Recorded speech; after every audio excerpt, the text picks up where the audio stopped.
Puerto Alborada despertaba con el sol bañando las fachadas de los edificios antiguos, algunos aún manchados por la humedad del último aguacero. Las calles, angostas y ruidosas, bullían con vendedores ambulantes, taxis impacientes y motociclistas que se abrían paso como si fueran inmunes a la ley de la gravedad.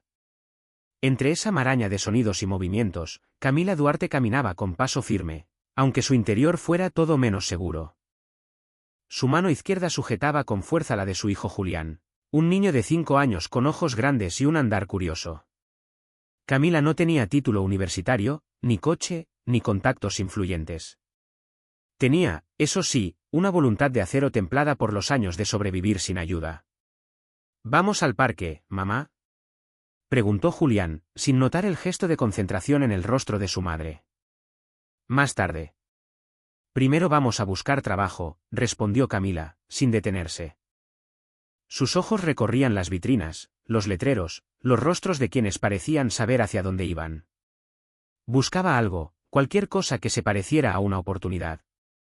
Sabía que su falta de estudios formales era un obstáculo, pero la necesidad apremiante la empujaba hacia adelante como un viento tercamente persistente. Al pasar frente a la imponente fachada del Banco del Pacífico, uno de los más prestigiosos del país, Camila vaciló.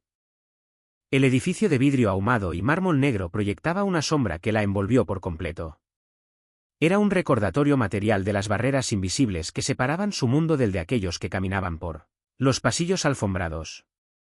Entonces, algo llamó su atención, un pequeño cartel junto a la entrada principal, discreto pero claro. Se solicitaba personal de limpieza. Camila se detuvo. El cartel parecía una broma del destino. Un trabajo, aquí, en el corazón del distrito financiero. ¿Una señal? ¿Una trampa? Debería intentarlo, murmuró para sí, sin demasiada convicción. Julián, que notaba cada gesto de su madre con una sabiduría que parecía exceder su edad, le apretó la mano con más fuerza. «Tú siempre dices que la esperanza es lo último que se pierde», dijo, como si recitara una lección bien aprendida. Inspirada por el coraje inocente de su hijo, Camila respiró hondo. Ajustó la mochila en su hombro, se pasó la mano por el cabello recogido con una liga gastada, y se encaminó hacia la entrada del banco. «Vamos, mi amor. Lo peor que pueden decir es no». Dentro del banco, el aire era frío y olía a desinfectante caro. Las superficies brillaban con ese tipo de pulcritud que parece artificial. Camila se acercó al mostrador de recepción, donde una mujer de traje claro y sonrisa profesional la miró con un dejo de sorpresa. «¿En qué puedo ayudarla?», preguntó con tono impecable. «Vi el anuncio para el puesto de limpieza», logró decir Camila, sintiendo que las palabras pesaban más que nunca. La recepcionista asintió y le tendió un formulario. El papel parecía más blanco de lo normal, como si supiera que pronto absorbería demasiadas verdades. «Llene esto, por favor. El encargado de recursos humanos la verá en breve». Camila se sentó en un banco cercano. Julián a su lado dibujaba garabatos con el dedo en el aire, ajeno al temblor en las manos de su madre. Llenar el formulario fue un ejercicio de exposición. Cada línea completada era una confesión, estudios incompletos, trabajos informales, direcciones que ya no existían. Cuando por fin lo entregó, sintió que dejaba un pedazo de sí misma sobre ese mostrador. No pasó mucho tiempo antes de que una asistente la llamara a una pequeña oficina. Allí la esperaba un hombre de unos 50 años, con gafas delgadas y expresión indecisa. «Señora Duarte», empezó, hojeando su formulario. «Su experiencia es limitada». Camila sostuvo su mirada. «Lo sé. Pero soy trabajadora y aprendo rápido. Solo necesito una oportunidad». El hombre pareció medir el peso de esas palabras. Finalmente asintió. «Comienza el lunes. A las 6 en punto». Camila parpadeó, incrédula. «Gracias. No se va a arrepentir». Al salir del banco, Camila tomó a Julián en brazos por un instante. No porque estuviera cansado, sino porque necesitaba sentir ese pequeño cuerpo cerca, anclándola a la realidad. Miró hacia arriba. El cielo de Puerto Alborada tenía ese azul profundo que solo aparece después de la lluvia. «¿Lo lograste, mami?», preguntó Julián. «Sí, amor. Lo logré. El camino de regreso al barrio de San Nicolás fue casi alegre. Camila pensaba en lo que ese trabajo podía significar. No era solo limpiar oficinas. Era una puerta. Un escalón. Una posibilidad de dejar atrás la precariedad. Al llegar a casa, una vivienda de concreto gris en la cima de una loma con vista al puerto, se sentó en la mesa de la cocina con una libreta escolar. Hizo cuentas. Con ese sueldo, podría asegurar comida estable, pagar la cuota del jardín de infancia, y quizás, solo quizás, ahorrar para mudarse algún día a un barrio menos vulnerable. Aquella noche, mientras preparaba arroz con huevo y un poco de plátano maduro, se permitió soñar. No en grande. No con lujos. Solo con estabilidad. Con libros para Julián. Zapatos nuevos. Una lámpara que no parpadeara cada vez que llovía. Sabía que el trabajo no sería fácil.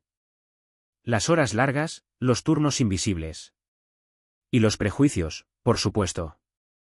Pero Camila tenía una ventaja que muchos de sus futuros compañeros de oficina no conocían: no temía ensuciarse las manos.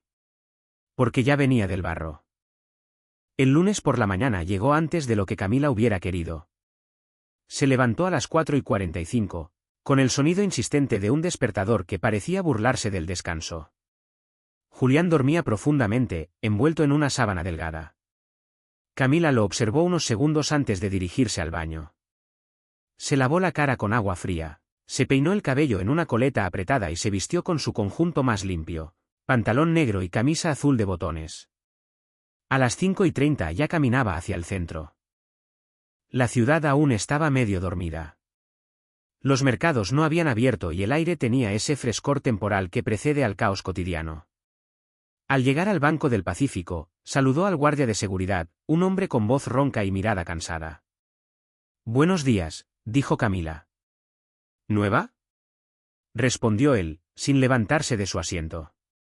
«Sí. Empiezo hoy». El guardia le indicó dónde estaba el vestidor para el personal de mantenimiento. Camila se cambió de ropa rápidamente, se colocó unos guantes de goma y se dirigió al vestíbulo, el espacio que le habían asignado. Era amplio, de mármol claro y techos altos. En un rincón, un grupo de plantas ornamentales se asfixiaba en macetas polvorientas. Las vitrinas brillaban a medias. Camila, escoba en mano, comenzó a moverse con precisión. Primero el piso, luego los vidrios, luego los marcos. Mientras trabajaba, recordaba las palabras de su madre, fallecida hacía años. Cuando limpias, no estás quitando suciedad. Estás haciendo espacio para que algo bueno entre. En los primeros días, Camila sintió las miradas. No todas eran hostiles. Algunas, simplemente indiferentes. Pero otras llevaban el peso del juicio. Miradas rápidas, de esas que te leen sin conocerte. Palabras no dichas. Comentarios entre dientes. Otra más que vino a barrer sus fracasos. ¿Quién trae a un niño a una entrevista? Pero Camila no cedió. Tenía un propósito. Un norte.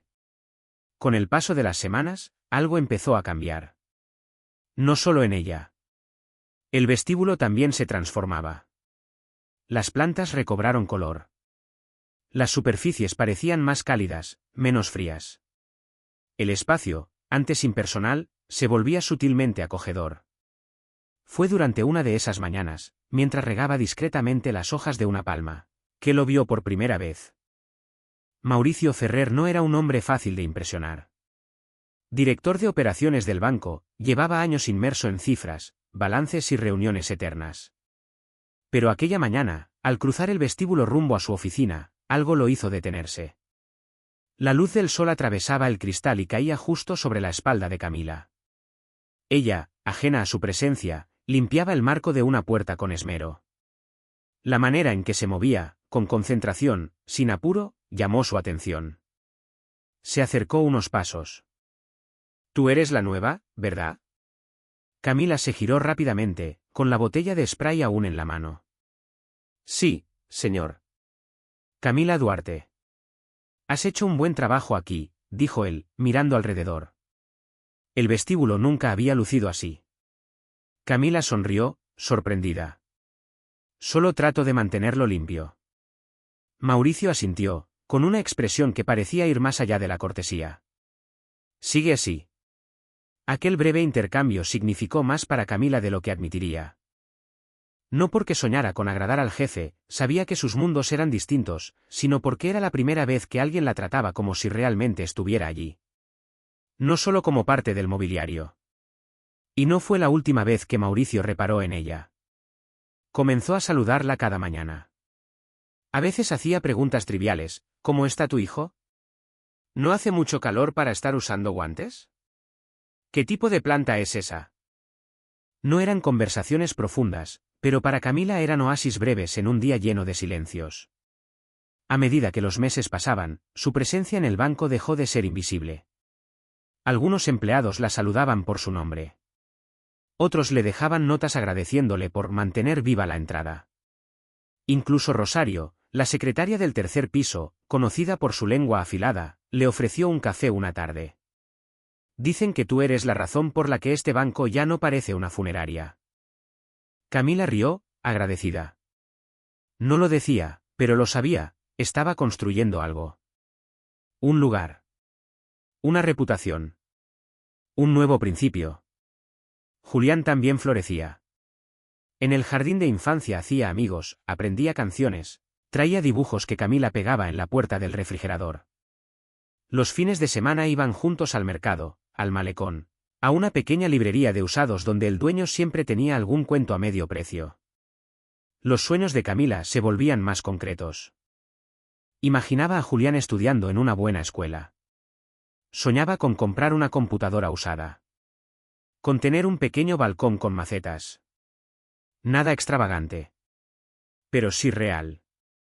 A veces, cuando se permitía imaginar más allá, se preguntaba cómo sería tener una vida donde no todo fuera tan cuesta arriba. No para ella. Para él. Lo que yo no tuve, se lo daré a él, se repetía mientras doblaba la ropa los domingos por la tarde. Una tarde, después de terminar su turno, Camila encontró una pequeña tarjeta sobre su carrito de limpieza. Estaba doblada con cuidado. Gracias por hacer que este lugar se sienta humano. No tenía firma. Pero ella supo. Y ese detalle sencillo, sin estridencias, la acompañó por días. Porque para quienes han vivido en la sombra, ser vistos, aunque sea por un instante, es una forma de dignidad que el mundo rara vez concede. Era una mañana templada en Montería. Camila, como de costumbre, ya había dejado las superficies del vestíbulo relucientes y se encontraba revisando las plantas, sus pacientes, como les decía. Una mujer elegante, de ojos agudos y modales perfectos, se detuvo a observarla desde el fondo del pasillo. Llevaba un vestido beige sin una arruga, un bolso costoso y un leve aroma a gardenias. Era Renata Saavedra, esposa del director general, Mauricio Ferrer. Durante semanas, Renata había notado algo que no podía nombrar. No eran gestos, ni palabras. Era la frecuencia. El tono con el que Mauricio mencionaba cómo ha mejorado el ambiente del banco o quién se encarga de las plantas. Siempre, de fondo, el nombre de Camila. Al principio pensó que era admiración. Luego, inquietud. Finalmente, sospecha. Renata comenzó a aparecer más seguido por el banco, con pretextos vagos. A veces llegaba con algún encargo de último minuto, otras, con la excusa de saludar al personal.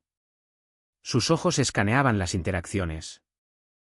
Estudiaba los saludos, las distancias, los silencios. No encontró nada evidente. Pero su intuición le decía que había una historia naciendo fuera de su control. Y Renata detestaba perder el control. Una noche, mientras Mauricio trabajaba en su despacho, ella entró con una copa de vino y una sonrisa cuidadosamente dosificada. ¿Otra vez tan tarde?, preguntó, dejándola sobre la mesa. El cierre de trimestre. Ya sabes. ¿Necesitas ayuda?, dijo, sentándose frente a él. ¿O quizás, quieres hablar de tus nuevas plantas? Mauricio levantó la vista, sorprendido. ¿Perdón? Es solo que últimamente tienes mucho entusiasmo por la vegetación. ¿Y por quién las cuida? Él frunció el ceño, claramente desconcertado. Renata sonrió como si nada. Espero que su eficiencia no esté ocultando otras motivaciones. La frase quedó suspendida, como un humo denso entre ambos. Mauricio no respondió. No porque no supiera qué decir, sino porque entendía que cualquier palabra sería usada en su contra. Renata no necesitaba pruebas. Solo necesitaba sembrar la duda. Los días siguientes fueron inquietos. Camila percibía un cambio en el aire. Algunos empleados habían dejado de saludarla. Otros murmuraban cuando pasaba. Incluso Rosario, su aliada inesperada, evitaba el contacto visual. Algo raro pasa, le dijo Rosario una tarde. Solo ten cuidado. No todos aquí son lo que parecen. Camila no preguntó más. Sabía que, en esos entornos, la información venía en susurros. Si insistías, se evaporaba. Y entonces ocurrió. Una mañana, el rumor estalló. Se han perdido documentos, dijo un asistente del área de auditoría. Confidenciales. Las palabras se esparcieron por el banco como una mancha de aceite. Nadie sabía exactamente qué documentos, pero el silencio de los directivos solo alimentaba el misterio. Poco después, comenzaron las entrevistas internas. Supervisores, personal administrativo, hasta los guardias. Todos fueron llamados a una revisión preventiva. Y también Camila. La llevaron a una sala pequeña, sin ventanas. Del otro lado de la mesa, dos hombres con trajes grises y expresiones sin humor. Señorita Duarte, empezó uno, usted tiene acceso a muchas áreas del banco, ¿correcto? Camila asintió, confundida. ¿Alguna vez ha estado en la oficina del director Ferrer fuera de horario? No, solo para limpiar, y siempre en presencia de alguien más. ¿Tiene llaves o acceso a gabinetes? No. Las preguntas continuaron, cada vez más inquisitivas, más vagas, más insidiosas. Camila salió de allí con un temblor en las manos. No era miedo. Era incredulidad. ¿Ella? ¿Sospechosa? Mauricio fue informado de inmediato sobre la línea de investigación. No hay pruebas, pero su acceso la pone en el radar, dijo uno de los auditores. Mauricio negó con la cabeza. Eso es ridículo. Conozco a Camila. Se detuvo. No podía decir honesta, ni íntegra. No sin parecer parcial.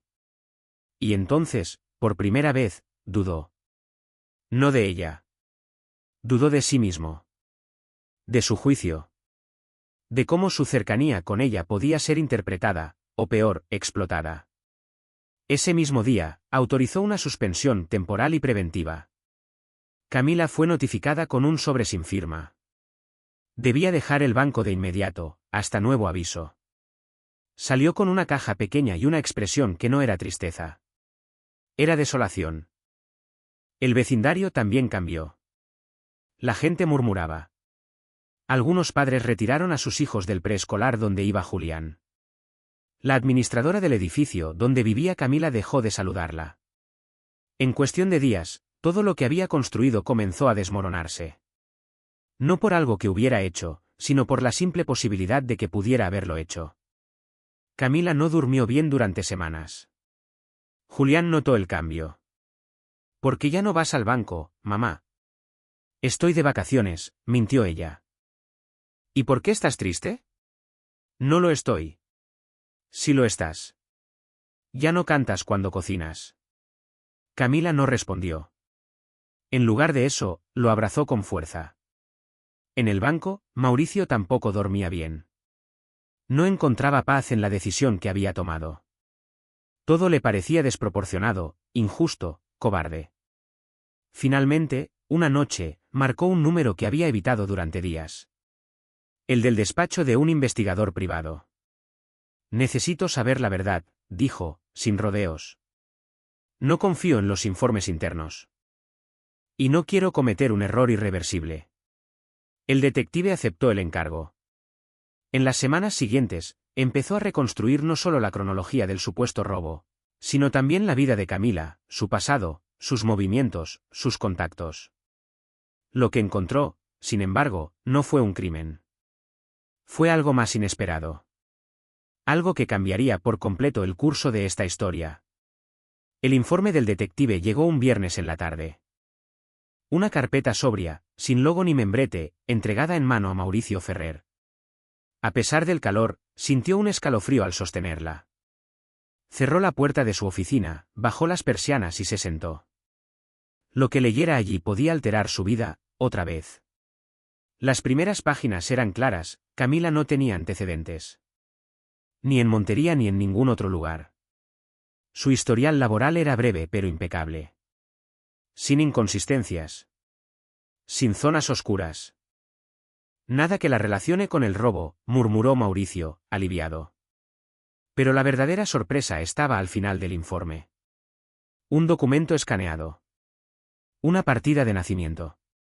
Nombre de la madre, Teresa López. Mauricio se quedó inmóvil. Teresa López. El mismo nombre que había tratado de olvidar durante décadas. Una mujer que, cuando él era apenas un universitario con pretensiones literarias, le había cambiado la vida. Su primer amor real. El que su familia despreció. El que su padre aplastó con la frialdad habitual de los Saavedra. Recordaba perfectamente la última vez que la vio. Ella lloraba, y él, cobarde, se marchaba obedeciendo órdenes. Jamás supo que Teresa había estado embarazada. Releyó el documento 5 veces. Luego, tomó su teléfono, buscó entre contactos antiguos y marcó. «Doctor Arbeláez, ¿puede recibirme?»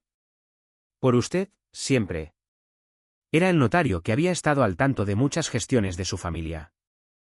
Una hora después, tenía la confirmación oficial, la Camila Duarte de los registros era legalmente hija de Teresa López. Y aunque no había padre reconocido en el acta, la fecha coincidía exactamente con aquellos meses de su juventud. Mauricio cerró los ojos. Camila no solo era una empleada injustamente acusada. Era su hija. El mundo se volvió una mezcla difusa de memorias y presentimientos. Se reprochó cada palabra no dicha, cada año de ausencia, cada vez que la miró sin saber quién era. ¿Cómo decirle la verdad? ¿Cómo reparar tanto silencio? Durante días, caminó por la ciudad con el informe en el portafolio. Observaba a las personas con una nueva conciencia de su propia fragilidad. No era el director de un banco. Era un padre sin título. Un hombre que había fallado sin siquiera saber que lo hacía. Finalmente, escribió una carta. «Camila, sé que no hay forma correcta de empezar esto, pero necesito contarte algo que ha estado oculto demasiado tiempo, incluso para mí. No tengo derecho a pedirte nada. Solo a contarte la verdad. Tu madre, Teresa, fue alguien muy importante en mi vida. Nos separaron. Y yo no hice lo suficiente. No sabía de tu existencia. No hasta ahora. No hasta que esta injusticia me obligó a mirar más allá. No espero que me creas, ni que me perdones. Solo quería que lo supieras. Y que sepas también que voy a hacer todo lo posible por limpiar tu nombre. Porque lo mereces. Y porque eres mi hija. Mauricio». La dejó en el buzón del edificio donde vivía Camila. Y esperó. Camila encontró la carta al volver del mercado. Reconoció la caligrafía al instante. Era elegante, controlada, con esos trazos que uno ve solo en personas que han pasado por internados o tutorías privadas. Leyó la carta sin moverse del pasillo. Primero frunció el ceño. Luego abrió mucho los ojos. Al final, se sentó en las escaleras, sin importar la bolsa de verduras en el suelo. No lloró. No al principio. Cuando la carta terminó, solo podía mirar al vacío. Recordó las veces que Mauricio la había mirado como si la conociera. Las palabras que no dijo. La atención inesperada. Todo tenía otro sentido. Su madre nunca habló de un padre. Siempre esquivó el tema. Ahora, sabía por qué. Pasaron 2 días sin respuesta. Mauricio no insistió. Solo envió un segundo sobre. Esta vez, con los resultados de la investigación del detective. Las pruebas de su inocencia. Y una nota breve. Esta es tu verdad. Úsala como prefieras. Estoy aquí, si decides hablar. Camila llevó los documentos a la oficina de personal del banco. No pidió explicaciones. No exigió disculpas. Solo entregó la carpeta con las pruebas y dijo: «Quiero mi nombre limpio». 2 días después, fue restituida en su cargo. El banco no hizo declaraciones públicas, pero el cambio en el trato fue inmediato. Quienes antes la evitaban, ahora la saludaban con torpeza. Algunos intentaron ser amables, otros simplemente bajaban la mirada. Rosario, en cambio, fue directa. «Sabía que no eras tú. Pero saber no sirve si no se dice a tiempo». «Lo siento». Camila la abrazó. «No tienes que decir nada más». A las semanas, Camila aceptó encontrarse con Mauricio. Eligió una cafetería discreta, en un barrio donde nadie lo reconocería. Él llegó antes, como siempre. «Hola», dijo ella, sentándose sin quitarse las gafas de sol. «Gracias por venir». «No sé por qué lo hice». «Yo tampoco. Pero lo agradezco». El silencio entre ambos no era incómodo. Era denso. Como una sala recién pintada que aún no puede habitarse. «¿Qué esperas de mí?», preguntó Camila, directa. «Nada. Solo quería conocerte. O intentarlo». «Llegas tarde». «Lo sé». Otro silencio. «¿Y ahora qué?». Mauricio no tenía una respuesta clara. Así que dijo lo único que podía. «Lo que tú decidas». Camila asintió. No prometió nada. Pero tampoco se levantó. Y eso, en ese momento, bastaba. La reintegración de Camila al banco fue discreta pero firme. Volvió a sus horarios, a sus rutinas de limpieza, a regar las plantas del vestíbulo con el mismo cuidado de antes. Pero ahora, los pasillos parecían mirarla distinto. Como si su sola presencia recordara algo que el resto prefería olvidar. Mauricio la saludaba con una inclinación de cabeza. Nunca en público, nunca demasiado cercano. Ambos sabían que cualquier rumor podía incendiar una estructura ya agrietada por los últimos escándalos. Lo que nadie sabía, ni siquiera Rosario, era que Camila comenzaba a pasar tardes con Mauricio en una pequeña librería café de Santa Cora. Allí no eran director y empleada. Eran algo más indefinido. 2 personas intentando comprender cómo se escribe una historia que nunca se contó desde el principio. «Te pareces a tu madre», dijo él una tarde. «Eso dicen». Era obstinada. Y dulce, cuando se lo proponía. «Yo heredé lo primero». Mauricio rió, un sonido extraño en su boca. «Yo no sé ser padre, Camila. Yo no sé si quiero que lo seas». «Entonces estamos en paz». En casa, Julián empezaba a notar los cambios. No preguntaba directamente, pero observaba más. Su madre ahora sonreía a ratos, distraída. Llegaba con libros nuevos, con frutas que antes no compraba. «¿Quién te los regaló?», preguntó una noche, señalando unos mangos. «Un amigo». «¿Del banco?». «Algo así». Julián no insistió. Pero en su cuaderno de dibujos, comenzó a incluir la figura de un hombre mayor. Siempre de espaldas, siempre con una gorra. Mauricio quería compensar años perdidos. Pero no con dinero. Camila lo dejó claro desde el principio. «No quiero favores. No quiero que me compres cosas». «¿Y si te las regalo?». «Tampoco». Así que él cambió de estrategia. Cada semana, le dejaba una planta en el portón de su casa. Una maceta pequeña, con una nota escrita a mano. Para el rincón de la ventana. Para el estante donde va el café. Para que Julián vea crecer algo propio. Camila no respondía. Pero ninguna planta fue devuelta. Un día, Rosario la abordó en el almuerzo. «Dicen que Ferrer te dejó una bugambilia en la recepción». «Dicen muchas cosas. Y casi ninguna es cierta». «Pero tú sí». Camila la miró, con un medio gesto que no era sonrisa ni ironía. Rosario lo interpretó como una tregua. Catalina, por su parte, desapareció del mapa. Nadie supo si se había marchado del país o simplemente cambiado de círculos. Su oficina fue ocupada por una nueva gerente, una mujer joven y fría que apenas hablaba con el personal de limpieza. Otra estatua con tacones, bromeó Rosario. Otra que no saluda, agregó Camila. Pero a nadie parecía importarle demasiado. El banco sobrevivía. Como siempre. Una mañana, Camila encontró en su casillero un sobre sin remitente. Dentro, una hoja impresa con letras grandes. No todas las flores huelen bien. No se alarmó. No lo comentó. Solo lo rompió en 4 partes y lo arrojó al reciclaje. Después, limpió los cristales del vestíbulo como si nada. Mauricio, al enterarse, quiso intervenir. ¿Puedo revisar las cámaras? ¿Y luego qué? ¿Otra acusación sin pruebas? Al menos sabremos.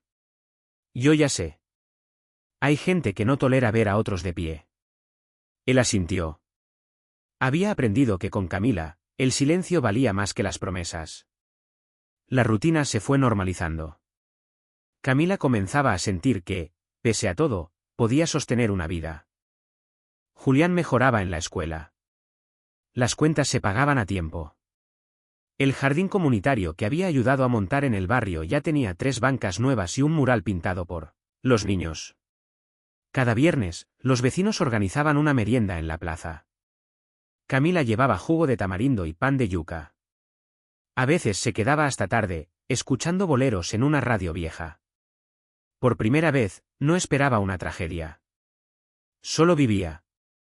Pero un día, Rosario la llamó aparte. Camila, hay algo que deberías saber. ¿Otra carta anónima? Peor. El directorio planea cerrar 2 sucursales, incluyendo la nuestra. ¿Qué? Dicen que por reducción de costos. Pero me huele a movida política. Ferrer está presionando para evitarlo, pero... Camila sintió un nudo en el estómago. ¿Cuándo? Podrían anunciarlo el mes próximo. ¿Y los empleados? Reubicaciones, recortes, indemnizaciones mínimas. Lo de siempre. Camila miró al vestíbulo como si lo viera por última vez. Las plantas, las vitrinas, el reflejo del sol en el piso encerado. Todo lo que había reconstruido. Todo, en riesgo. Esa noche, Mauricio la llamó. No quiero que te enteres por otros. Ya sé. Estoy haciendo lo posible. No hagas promesas. Pero quiero que sepas algo, dijo, con voz baja. Pase lo que pase, no estás sola. Camila cerró los ojos. Eso tampoco lo prometas. El mes pasó. El anuncio llegó. La sucursal cerraría a fin de trimestre. Mauricio no logró revertir la decisión, pero consiguió una transferencia para Camila en la sede central. No como personal de limpieza, sino como encargada del área de servicios generales. Un ascenso sutil, pero real. Ella dudó. No quería parecer favorecida. No es un regalo, dijo él. Es consecuencia de tu trabajo. ¿Y si no lo acepto? Entonces lo tomará alguien menos capaz. Aceptó. Los últimos días en la sucursal fueron agridulces. Camila limpió cada rincón como si lo preparara para una despedida. Regó las plantas con más agua de lo usual. Y dejó en la pizarra del comedor una frase. Gracias por permitirme ser parte de algo. Rosario la abrazó. Nos vemos en Santa Cora. O en el jardín comunitario. O en la vida. Camila dejó la sucursal un viernes de lluvia. Caminó hasta el paradero con el paraguas roto y los zapatos empapados. Pero con la espalda recta. Había pasado de ser invisible a ser imprescindible. Y eso, pensaba, no lo cambiaba ni la lluvia. La sede central del Banco Cifra no era particularmente acogedora. El edificio tenía una arquitectura funcional, vidrios polarizados, y un vestíbulo tan amplio como frío. A Camila le pareció un lugar sin alma.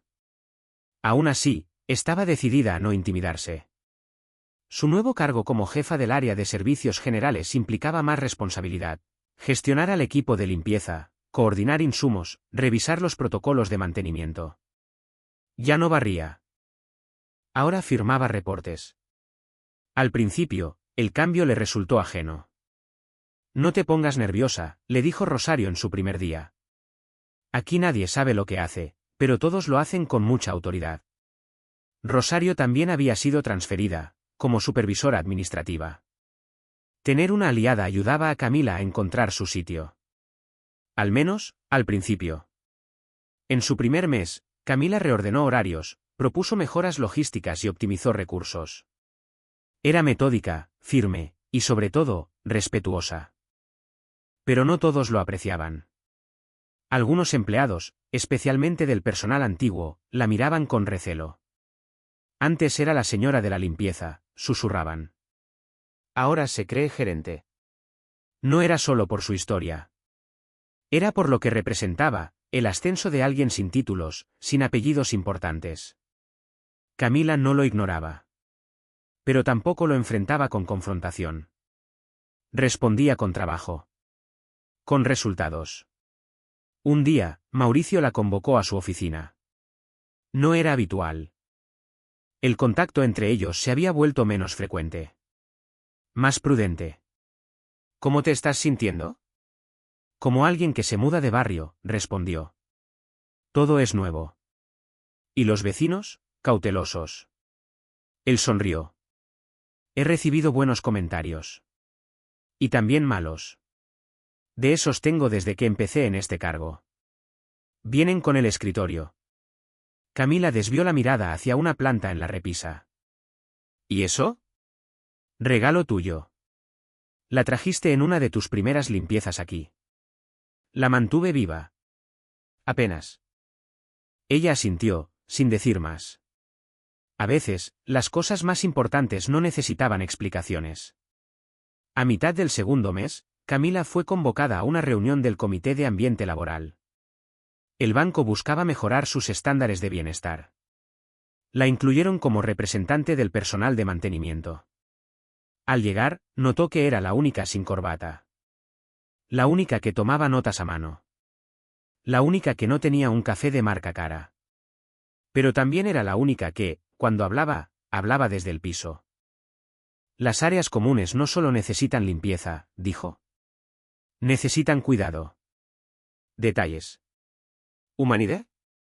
Alguien murmuró, eso no se mide en métricas. Ella respondió. Por eso no lo hacen. El comentario generó risas. Pero también respeto.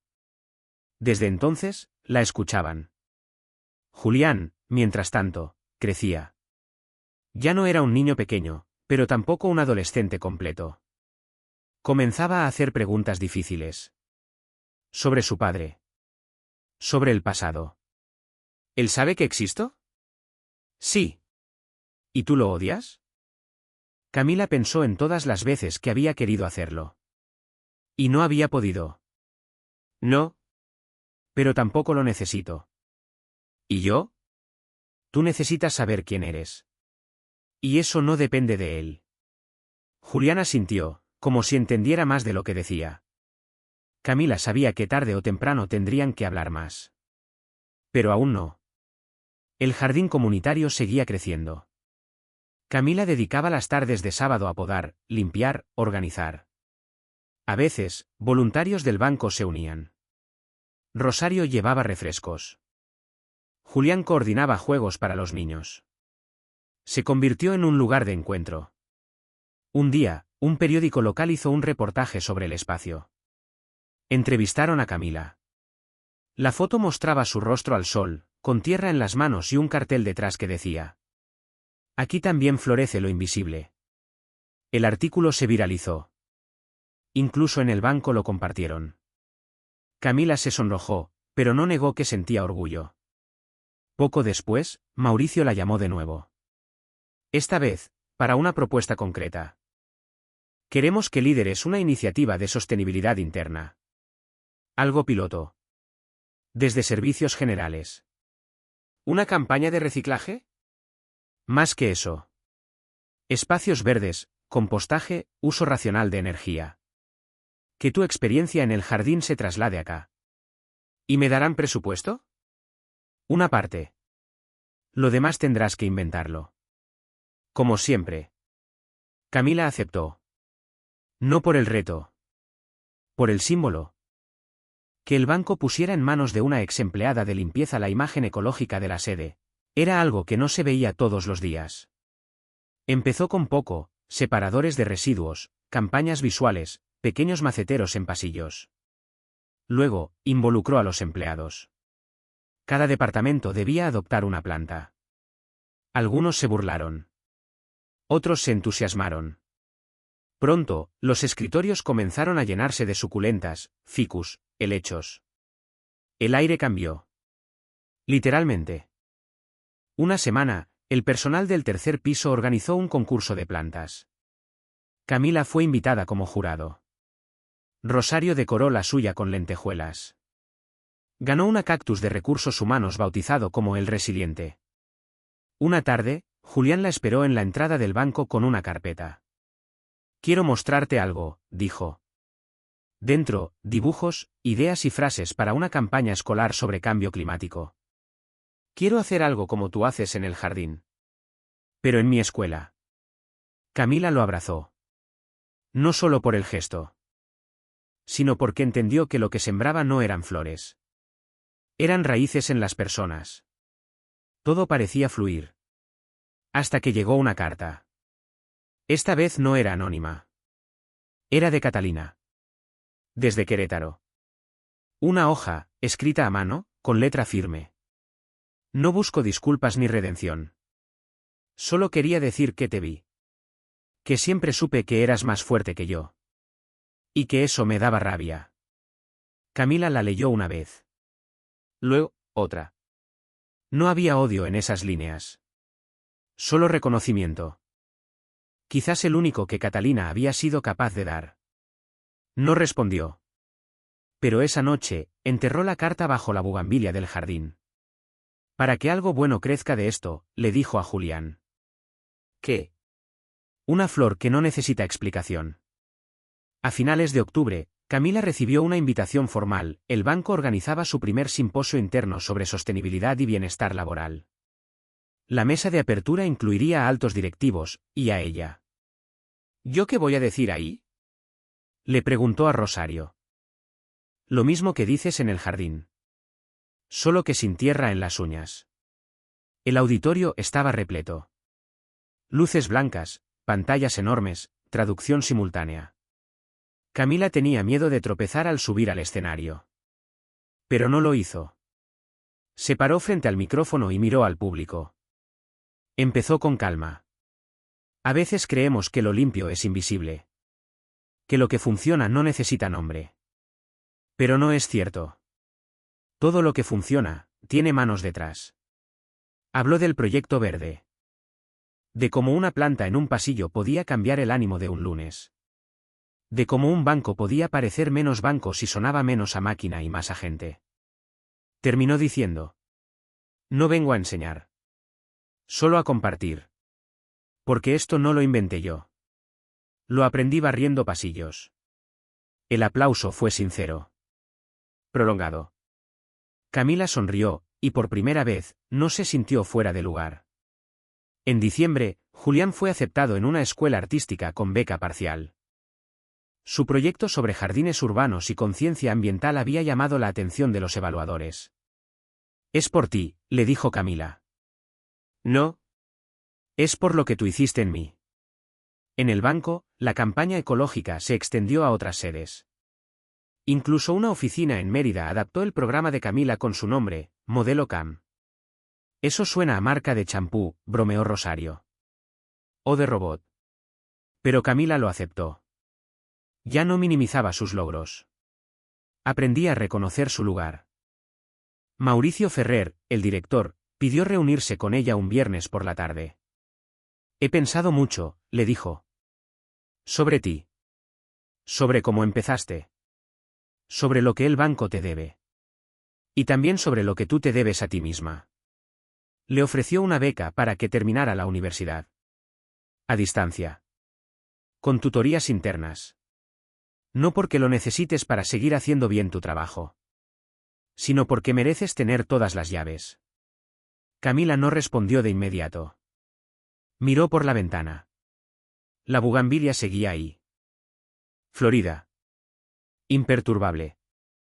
Lo pensaré, dijo. La decisión no fue fácil. Significaba estudiar por las noches, sacrificar fines de semana, depender más de Rosario con Julián.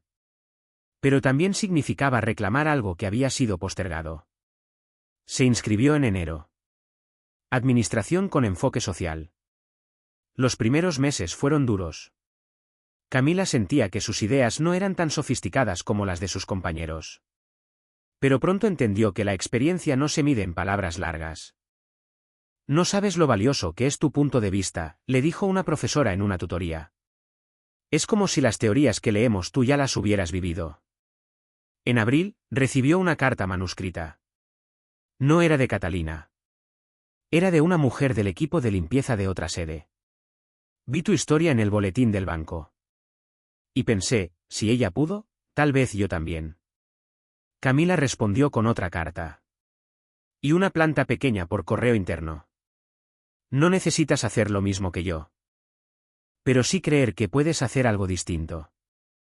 Las tardes en el jardín comunitario seguían siendo su refugio. Aunque ahora eran menos frecuentes. A veces, solo se sentaba.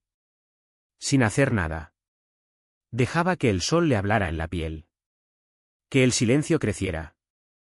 Una vez, una niña le preguntó por qué no hablaba tanto como los demás. Porque a veces, cuidar es callar, respondió. Y la niña, sin entender del todo, se sentó a su lado. A acompañarla en ese silencio fértil. Al cumplir un año en su cargo, Camila organizó un almuerzo informal. Cada quien debía llevar un plato. Ella preparó empanadas. ¿Estas tienen historia?, preguntó Rosario. Todas las empanadas tienen historia. Entre risas, música suave y plantas decorando las mesas, alguien propuso un brindis. Por Camila, que hace que el cemento se sienta tierra. Ella levantó el vaso. Miró a su alrededor. Pensó en lo que había sido su vida, una cadena de giros inesperados, de dolores mudos, de conquistas silenciosas. Gracias, dijo. Pero recuerden, yo solo estoy aquí porque una niña me tomó la mano y dijo que no me rindiera. Julián, desde la mesa del fondo, sonrió. Un día, mientras revisaba un informe, Camila encontró una nota pegada en su escritorio. Decía: ¿alguna vez pensaste que cambiarías tanto sin romper nada? No tenía firma. Pero no hacía falta. Lo importante era eso, que a veces, las revoluciones no hacen ruido. Solo germinan. Como las semillas bajo el concreto. Y florecen.